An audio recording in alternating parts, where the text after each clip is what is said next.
our weapon in this generation is the camera. They have the guns, but we have the camera, and the camera exposes them.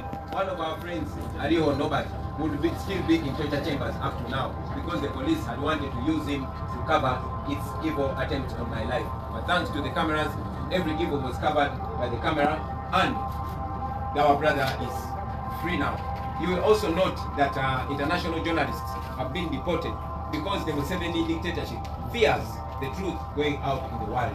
So that's the writing to Google and the all that is being done to stop the media to stop them from exposing the criminalities of the regime, are supposed to show how panicky the regime is. But the more panicky they are, the more assurance we get that they are on their way out. Uganda. No, it's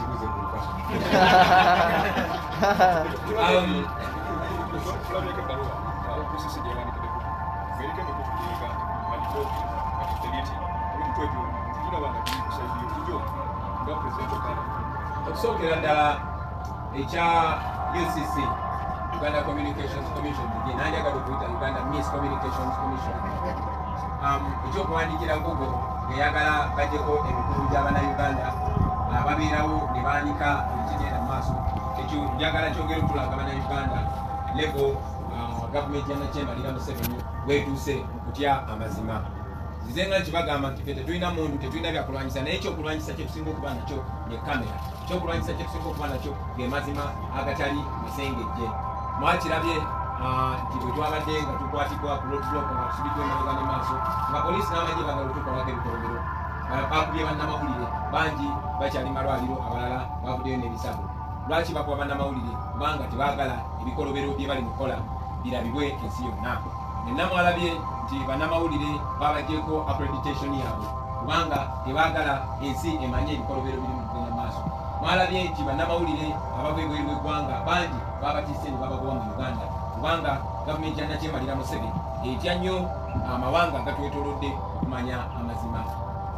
Kakati okuvaayo ate ne balumbagana n'emikutu egiri private, ekyo nno kyongera kwolekalunye tino batya, bamanyi bye bakola bimenya amateeka, bamanyi bye bakola misango, bamanyi bye bakola byongera okubalabisa mu nsi yonna. Kyebavudde bavaayo okugezaako okulemesa abantu okumanya ekigenda maaso mu Uganda kubanga singa ebikolebwa bituufu, singa ebikolebwa biri mu mateeka, bandibadde tebatya ensi yonna era. Because he needs to run this one.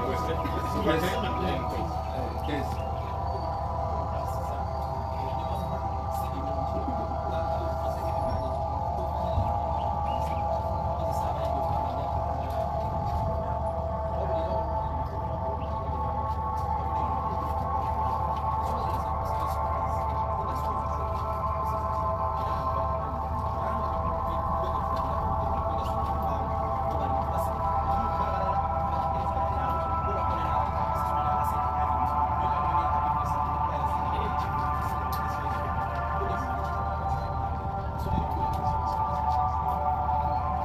Webale nnyo newankubadde case ofulye nnyo okunzika muwa pulezidenti okunziza mu buyimbi, naye nja kuba musanyufu okukiddamu ekyo ekibuuzo nga presidential candidate ate era ng'omuyimbi Bannayuganda.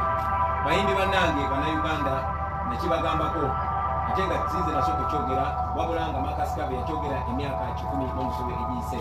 The one civilization is not complete without its art, the highest form of expression of human intelligence. Tuzenga tubagamba nti abayimbi amaloboozi gammwe manene nnyo, amaloboozi gammwe gasobola okubakuuma mu busime oba gasobola okubataasa ate ne gataasa ensi yonna.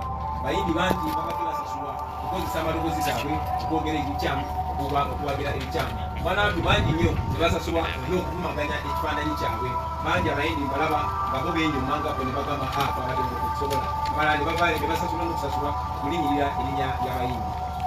Abayimbi njagala beerabenga Bannayuganda bonna, beerabenga abakozi ba kooda, beerabenga abalimi, beerabenga abasomesa, kubanga eno embeera ffenna tuli Bannayuganda era bwe tuba mu ggwanga erikulemberwa obulungi ffenna tuyagalira wamu, wabula bwe tubeera mu ggwanga erikulemberwa obubi ffenna tubonaabona eggwanga eryo. Kyogeddeko era nzikiriziganya naawe nti abayimbi bangi nnyo bakozesebwa kasita baba nga bayimba kuwaana Nakyembalira Museveni, bo bakkirizibwa balaze ebifaananyi nga bateeka ebivulu mu makubo n'emmotoka ne baziba naye nga tewali abanyegako.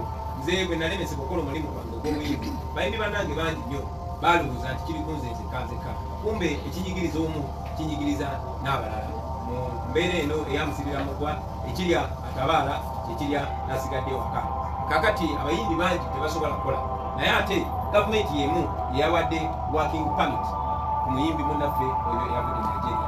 Gavumenti y'emu ng'eyita mu poliisi yayo be bamuwadde obuvumbi, era singa abayimbi tebaavuddeyo kwemulugunya nkakasa tewali kyandiwaddeyo. Naye kubanga Mwami Museveni abadde akozesanga nnyo abayimbi, era nti yalabye nti abayimbi tulina eddoboozi ddene, okwagala ate okubika ku buswavu kwata mwana mulenzi oyo Omale mu Nigeria kwabadde kubika ku buswavu. Kyamukisa mulungi nnyo nti Katonda bw'alaba omuntu akola ekikolobero ne balowooza nti asobola okwerongoosa ate abayingira kwesiga bisooto, bayagadde okwetereza nga bakwata Omale ate ne bongera okwerabisa.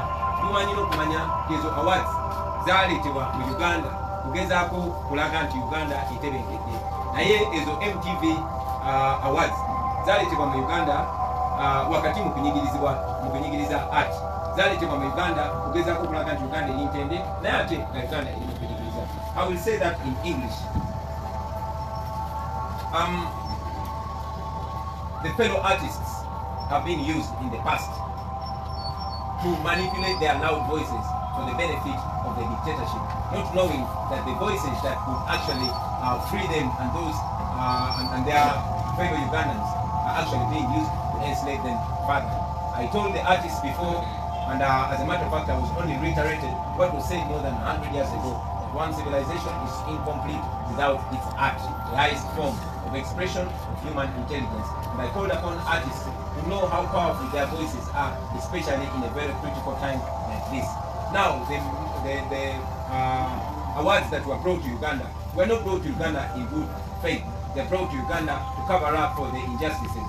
I really did not disagree with the MTV awards coming to Uganda in the face of injustice, in a country where some artists are not allowed to perform, in a country where some artists are not allowed to express themselves, in a country where some artists are stifled on account of their political views.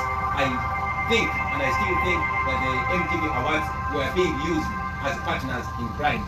However, it is also good that this also served as an opportunity to expose the regime further. Ugandan artists have been blocked from working on account of the COVID-19, even if some artists have actually been allowed to perform for as long as they are only singing praises for the Museveni dictatorship. Now, the arrest and detention of Omale, the Nigerian artist, I want to believe it was not anything to do with the COVID-19 regulations. It was an act of shame. The regime was exposed after the Ugandan artists came out to complain about the double standards, to complain about the selective application of the COVID-19 regulations. That is how the police came out to arrest Omale. But it is the same government that gave Omale the work permit to perform in Uganda. It is the same police that offered security to Omale to perform. So it is shameful to the police, to the Museveni dictatorship, to the government of Uganda, and to we the people of Uganda, that our fellow artist was arrested in Uganda. It's a very bad image to Uganda. As an artist, we have instructed our legal team to work together with a team that is trying to secure the release of Omale, because it continues to be a shame on us as Uganda and we as the music fraternity. Thank you.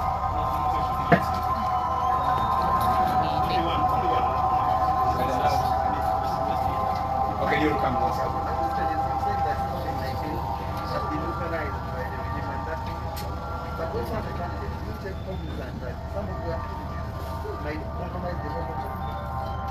Thank you very much. I must mention that I was on the floor of Parliament and suggested that if it is indeed as risky as it was to have an election, it should be postponed because it is provided for within the law.